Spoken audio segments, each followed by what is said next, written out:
నమస్తే, నేను మీ ప్రశాంత్. అమెరికా పౌరసత్వం కావాలంటే మాకు బానిసలుగా ఉండండి అంటూ ట్రంప్ అయితే మాట్లాడడం జరుగుతుంది. అయితే అసలు ఎందుకు ఇలా మాట్లాడుతున్నాడు? సో దీని గురించి అయితే మాట్లాడేందుకు ప్రస్తుతం మనతో పాటు సీనియర్ జర్నలిస్టు సిఎస్ రావు గారు ఉన్నారు.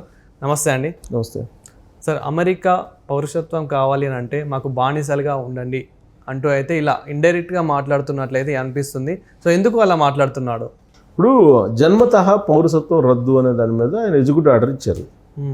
ఎగ్జిక్యూటివ్ ఆర్డర్ ఇచ్చిన తర్వాత దాన్ని సవాల్ చేస్తూ అమెరికాలో ఉండేటువంటి 22 రాష్ట్రాలు న్యాయస్థానాలకు వెళ్ళాయి.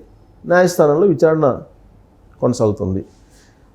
అక్కడ విచారణ జరుగుతున్న సమయంలోనే ఈయన సెనేట్కి బిల్లును పంపించేశాడు. సెనేట్కి బిల్లును పంపించి ఆమోదింపజేసేసుకొని ఇమీడియట్గా దాన్ని ఫిబ్రవరి 20వ తారీఖు తర్వాత ఎవరు పుట్టినా పౌరసత్వం లేకుండా చేయాలనేది ఆయన లక్ష్యం. ఆ మేరకు స్పీడ్గా అడుగులు వేస్తున్నాడు ఆయన అధ్యక్షుడు కాబట్టి ఆయన ప్రయత్నాలు ఆయన చేసుకోవడంలో ఇబ్బంది ఏం లేదు. కానీ ఆయన జన్మతః పౌరసత్వం కావాలి అనుకుంటున్నటువంటి వాళ్ళు ఎవరైతే ఉన్నారో దాన్ని ఛాలెంజ్ చేసి కోర్టులకు ఎవరైతే వెళ్ళారో వాళ్ళని ఉద్దేశించి ఈయన చేసినటువంటి వ్యాఖ్యలు ఏవైతే ఉన్నాయో అవి నిజంగా ఆత్మాభిమానం కలిగినటువంటి వాళ్ళకు మాత్రం బాధ కలిగిస్తాయి.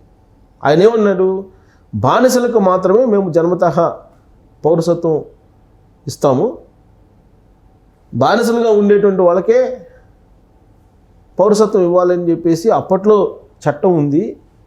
అది రాను రాను అక్రమ వలసదారులకి తర్వాత బతకడానికి వచ్చినటువంటి వాళ్ళకి కామన్ అయిపోయింది అని చెప్పి అన్నారు. అంటే ఇండైరెక్ట్గా జన్మతః మీకు పౌరసత్వం కావాలంటే మీరు బానిసలుగా ఒప్పుకుంటే జన్మతః పౌరసత్వం ఉంటుంది, లేదా జన్మతః పౌరసత్వం తీసుకున్న వాళ్ళందరూ బానిసలే అనేటువంటి సెన్స్ వచ్చేలా ఆయన మాట్లాడారు.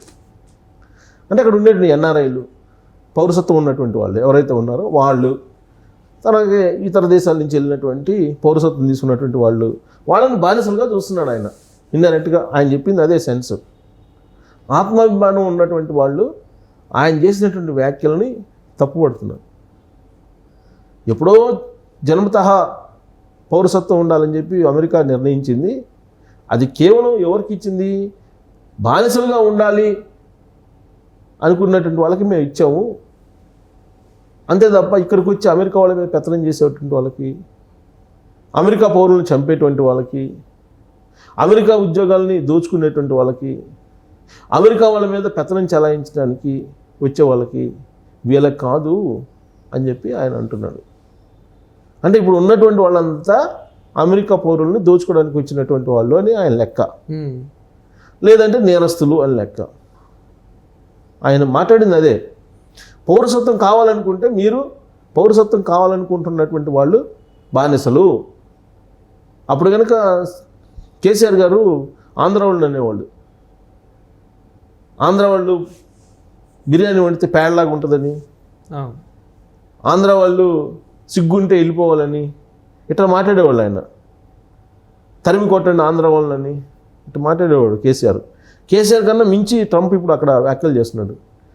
తెలంగాణ ఉద్యమంలో పాల్గొని తెలంగాణ ఉద్యమానికి ప్రోత్సహించినటువంటి అమెరికా వాళ్ళు చాలామంది ఉన్నారు అక్కడ.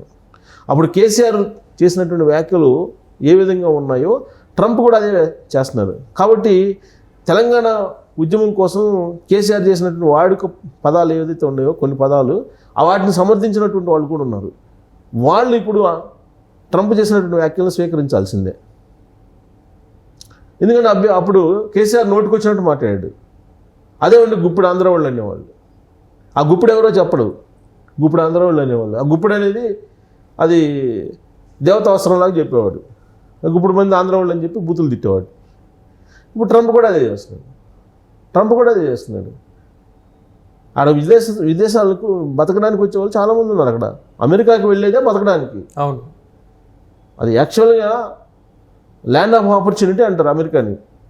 సో ప్రపంచంలో ఉన్నటువంటి అన్ని దేశాలు బతకడానికి వెళ్ళేటువంటి దేశం అది.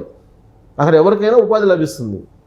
మరి బతకడానికి వెళ్ళినోళ్ళే కదా వీళ్ళందరూ, ఎన్ఆర్ఐలు కానీ లేదంటే ఇతర దేశాల నుంచి వెళ్ళినటువంటి వాళ్ళు కానీ బతకడానికి వెళ్ళినోళ్ళు కదా. బతకడానికి వెళ్ళినటువంటి వాళ్ళు అలాగే ఉండాలి కదా. ట్రంప్ ఏం చెప్తున్నాడు? బానిసలుగా ఉండాలని చెప్తున్నాడు. మీరు బానిసలుగా ఉండాలి, బానిసలుగా ఉంటేనే మీకు పౌరసత్వం ఉంటుంది. జన్మతః పౌరసత్వం కొన్ని లక్షల మందికి ఉంది మన వాళ్ళకి. మరి ఇప్పుడు వాళ్ళు బానిసలా కాదా అనేది వాళ్ళు తెలుసుకోవాలి. ఇప్పుడు అమెరికాకి బతకడానికి వెళ్ళారు, ట్రంప్ ఏమంటున్నాడు, మీరు బానిసలు అంటున్నాడు. బానిసలు మాత్రమే మాకు జన్మతహ పౌరసత్వం ఇస్తాం అని చెప్పి, అంటే తీసుకున్న వాళ్ళందరూ బానిసలు అనేది ఆయన లెక్క. రేపు ఒకవేళ కావాలనుకున్నా కానీ మీరు బానిసలను ఒప్పుకుంటే మేము ఇస్తామని చెప్పి అంటాడేమో తెలియదు.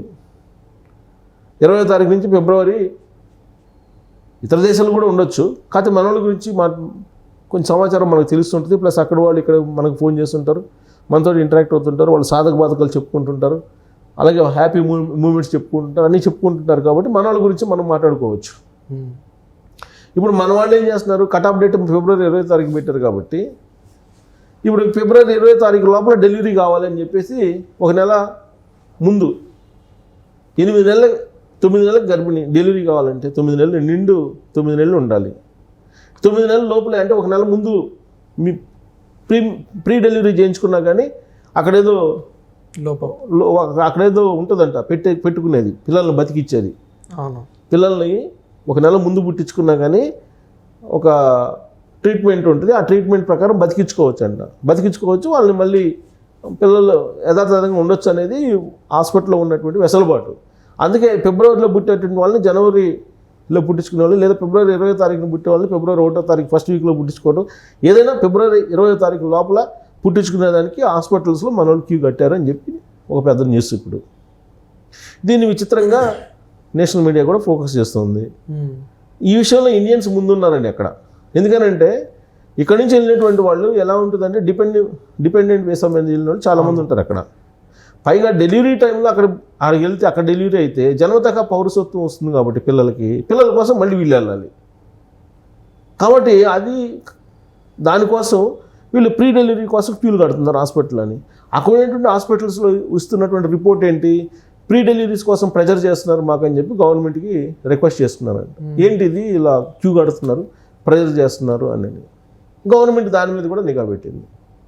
మీరు ప్రీ డెలివరీ చేయొద్దు అని చెప్పి, ప్రీ డెలివరీ చేయడానికి లేదు, నామ్స్ ప్రకారం చేయండి, ఒకవేళ తేడా వస్తే మీ హాస్పిటల్ క్లోజ్ చేస్తాం అనేది అక్కడ ఉన్నటువంటి హోమ్ల్యాండ్ సెక్యూరిటీ వాళ్ళు అలర్ట్ చేస్తున్నారు.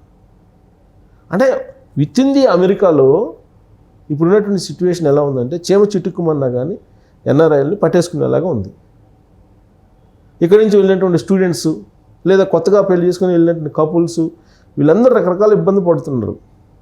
అసలు నాకు మొన్న అయితే వేరే వాళ్ళు ఫోన్ చేశారు, ఇక్కడ నుంచి వెళ్ళినటువంటి ఎంఎస్ చదవడానికి వెళ్ళినటువంటి అమ్మాయిలు హౌస్ వంట మనుషులు పని మనుషులుగా అక్కడ చాలామంది పనిచేస్తున్నారని చెప్పి చెబుతున్నారు.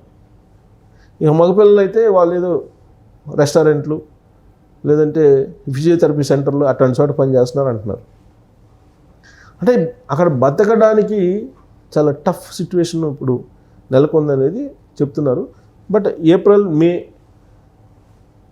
అప్పటికి కొంత క్లారిటీ వస్తుంది. ఇప్పుడైతే ట్రంప్ దూకుడుగా ఉన్నాడు. ఈ దూకుడు కనుక కొనసాగిస్తే అక్కడ ఎవరు ఉండే పరిస్థితి లేదు, కొన్ని లక్షల మంది మళ్ళీ ఇండియాకి రావాల్సిందేను అని చెప్తున్నారు. ఈ విషయంలో ట్రంప్ ఫిబ్రవరి ఎండింగ్కో వెళ్తున్నాడు అమెరికా. బహుశా ఈ వెళ్ళిన తర్వాత ఏమైనా మెరుగైనటువంటి పరిస్థితులు ఏర్పడతాయేమో అనేది ఒక ఆశ. ఇప్పుడు ఆల్రెడీ ఇంపోర్ట్ డ్యూటీస్ కెనడాకి, మెక్సికోకి, చైనాకి పెంచేశాడు. ఇండియా జోలికి రాలా ఇంకా ట్రంప్. ఇండియా జోలికి వస్తే మళ్ళీ వాణిజ్య యుద్ధం ఇండియాకి అమెరికాకి మధ్య కూడా చోటు చేసుకుంటుంది. అది మరొక పరిణామానికి దారితీసేటువంటి అవకాశం ఉంది. సో ఇన్ని సర్కమ్స్టెన్సెస్ మధ్య బిక్కుబిక్కుమంటూ అక్కడ మనోళ్ళు బతుకు ఈడుస్తున్నారు. ప్లస్ అక్కడ ఉండేటువంటి వాళ్ళు ఇప్పుడు ట్రంప్ అన్నాడండి మీరు బానిసలు అని, రేపు ఇంకొకళ్ళు అంటారు. ఇప్పుడు ఇక్కడ కేసీఆర్ అన్నారు, కేసీఆర్తో పాటు లీడర్లు అందరూ అన్నారు కదా అప్పుడు ఆంధ్ర వాళ్ళని. సేమ్ అక్కడ అమెరికాలో కూడా అంతే, ట్రంప్ అన్నాడు కాబట్టి ట్రంప్ రిపబ్లికన్ పార్టీ వాళ్ళు అందరూ అంటారు. ఇక్కడ పార్టీ స్టాండ్ అది, మీరు బానిసలు పౌరసత్వం తీసుకున్న వాళ్ళు బానిసలు అంటున్నాడు ఇండైరెక్ట్గా. అమెరికాకి బానిసలుగా వచ్చారు, మీరు బానిసలుగా ఒప్పుకుంటే మీరు పౌరసత్వం ఉంచుకోండి, లేదంటే పౌరసత్వం ఇచ్చేసేయండి అన్నట్టుగా మాట్లాడుతున్నాడు ఆయన. డైరెక్ట్గా చెప్పకపోయినా ఇండైరెక్ట్గా అదే, జన్మతహ పౌరసత్వం ఎవరికి ఇవ్వమన్నారు, అమెరికా చట్టం ఏం చెప్తుంది, బానిసలకు మాత్రం ఇవ్వమన్నారు అని చెప్తుంది అని చెప్పి ఆయన చెప్పాడు. దాని అర్థం ఏంటి, ఆత్మాభిమానం ఉన్నటువంటి వాళ్ళు ఎవరికైనా అర్థమవుతుంది అది. సో కాబట్టి రాబోయేటువంటి రోజుల్లో బానిసలుగా అక్కడ ఉండాలనుకుంటున్నారా మన వాళ్ళు, ఇక్కడికే రావాలి, లేదా ఆత్మగౌరవంతో ఇండియా వస్తారా ఏంటి అనేది వాళ్ళు తెలుసుకోవాలి. బట్ ట్రంప్ వ్యాఖ్యలు మాత్రం చాలా బాధ కలిగిస్తుంది. దాని మీద ఎవరు రియాక్ట్ అయినట్లేదు. రియాక్ట్ అయ్యే పరిస్థితి కూడా ఉండదు మన వాళ్ళకి అక్కడ. అట్లీస్ట్ పొలిటికల్గా కొంతమంది ఉన్నారు, వాళ్ళు కూడా రియాక్ట్ అయినట్టు కనిపించట్లేదు. Thank you sir. Thank you.